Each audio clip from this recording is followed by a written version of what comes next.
si tu veux me définir le racisme systémique, ça va me prendre une définition claire. Puis moi, honnêtement, je suis prêt à changer d'avis sur cette question-là, mais il faut que quelqu'un me convainque à un moment donné. C'est ça. Tu sais, les gens, souvent, ils disent le racisme systémique, c'est pas que le système est raciste. Mais pourquoi ça s'appelle le racisme systémique d'abord? Tu sais, vous avez choisi ces deux mots-là. Là.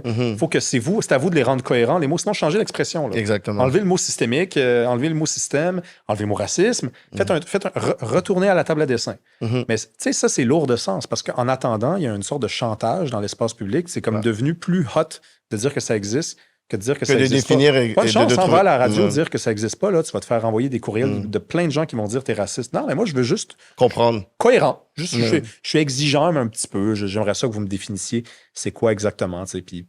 Mais j'aime ce que tu as dit sur la solidarité, des fois, des luttes à travers les races. Tu dis, c'est pas tous le white man, tu as dit the white man. Moi, c'est pas tout là-dedans. Fait que c'est pas que...